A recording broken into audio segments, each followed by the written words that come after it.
title Whispers in the Shadows. The old mansion stood atop the hill, shrouded in darkness. Its crumbling facade whispered secrets of a past best left undisturbed. Despite warnings from locals, a group of thrill-seekers ventured into its depths, drawn by the lure of the unknown. As they entered the mansion, a chill wind greeted them, carrying with it whispers that seemed to emanate from the very walls. Each step echoed through the empty halls, stirring up the dust of forgotten memories. Strange occurrences began almost immediately. Doors slammed shut behind them, trapping them in an ever-changing labyrinth of corridors. Shadows danced in the flickering candlelight, taking on shapes that seemed to watch their every move. One by one, the group members disappeared, swallowed by the darkness that lurked within the mansion's depths. Panic consumed those who remained as they realized they were not alone. Something sinister stalked them, unseen but always present, its presence announced only by the haunting whispers that echoed through the halls. As the night wore on, the survivors found themselves hunted by an entity beyond comprehension, its hunger insatiable, its desire for their souls unyielding. Desperate and terrified, they struggled to unravel the mysteries of the mansion before they became its next victims. But some secrets are better left buried, and the price of uncovering them may be more than they ever bargained for. In the end, only darkness and whispers remained, a grim reminder of the horrors that lurk in the shadows. It was a chilly autumn evening. I had finished all the work in the garden. I kept all the tools in the storeroom and walked towards the back door of my house. Though I removed all the leaves from the ground, a massive amount of maple leaves has been spread on the pathway to the back door. The time should have been around 6 o'clock in the evening. The sky was fully gloomy, and cold winds blew across me occasionally. I opened the door and entered into the kitchen. I turned on the lights because the kitchen was so shadowy and dark more than it should be. At first, the lights didn't work, but after a few more attempts, they gave a dimmed light. As I know, there was no issue with the electric supply. Why should I bother? Mistakes happen, I thought, and went into my own business. I thought to make a coffee, to drive away the exhaust and the shivery sense I had that evening. Rather than making it in a machine, I preferred my coffee made manually. I started to grind the coffee beans. When I was doing that, I heard some noise from the garden, like someone was digging there. I stopped my work and watched through the window what the noise was. What I saw was something making me go mad due to extreme anger. Someone who looked like a farmer, with a big hat and farming clothes, was digging a hole in my garden. Gone mad, I opened the door fast and shouted, "Yo man, what are you doing in my garden?" There was no response. I shouted again, but he looked like he didn't hear anything. I went a little closer to him and shouted again, "Hey, why are you digging my garden?" The man was minding his own business. He showed no response this time too. So I went too closer to him and asked what the hell was doing him in my garden. He turned towards me slowly, being in the same position he was in. Then he looked at my eyes. Can't you see he looked into my eyes and asked steadily? His eyes were quite normal, no feeling. But I felt something unusual, and a shiver ran down through my spine. I froze, unable to comprehend what was happening. The man's gaze seemed to pierce through me, sending a wave of unease coursing through my body. His expression remained eerily calm, devoid of any emotion. "What do you mean?" "Can't you see?" I stammered, my voice betraying my growing fear.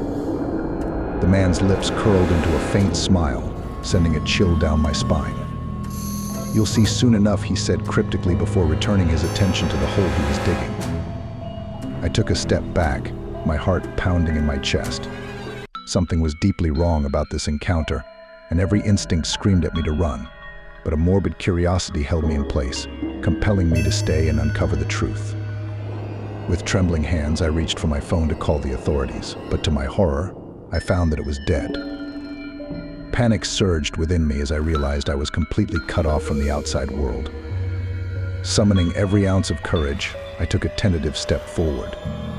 "Who are you?" I demanded, my voice barely above a whisper. The man ignored my question, continuing to dig with methodical precision. The sound of dirt being displaced echoed through the silent night, adding to the surreal atmosphere. Desperation clawed at my chest as I struggled to make sense of the situation. Was this man real, or merely a figment of my imagination?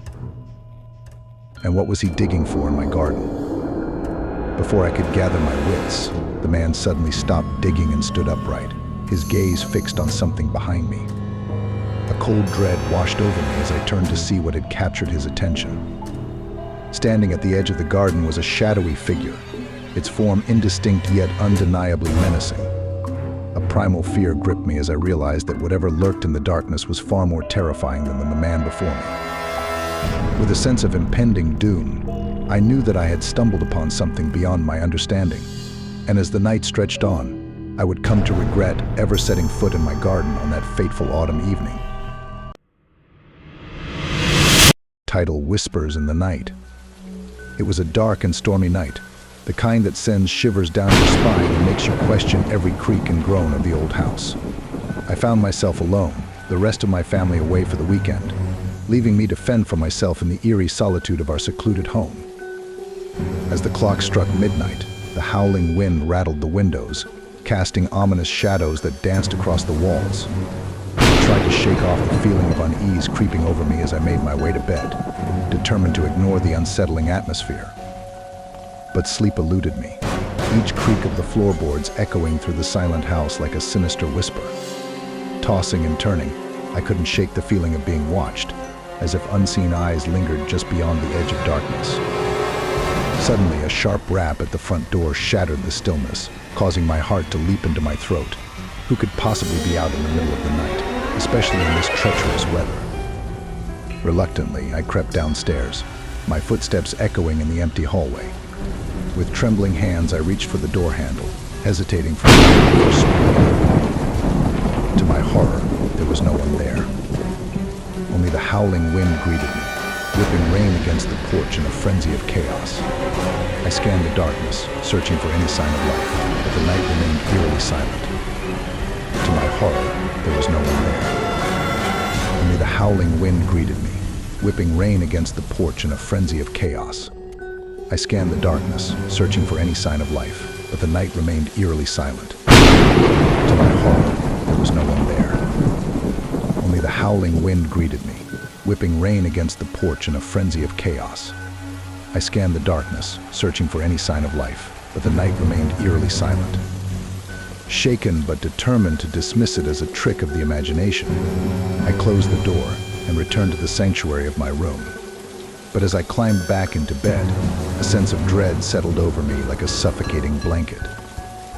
Minutes stretched into hours as I lay awake, the darkness pressing in around me like a malevolent presence.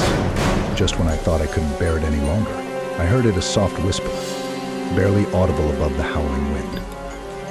My blood ran cold as the whispered words drifted through the darkness, chilling me to the bone. It was as if the very walls of the house were alive with secrets, their voices beckoning me into the depths of madness. Panic seized me as I realized I was not alone in the house. Someone or something was lurking in the shadows, watching and waiting with bated breath. With a trembling hand, I reached for my phone, desperate to call for help, but the battery was dead. Trapped in the suffocating grip of fear, I huddled beneath the covers, praying for the first light of dawn to break the spell of the night. But as the whispered voices grew louder, I knew that the darkness held more horrors than I could ever imagine. And as the night stretched on, I would come to regret ever being home alone in that dark and spooky midnight.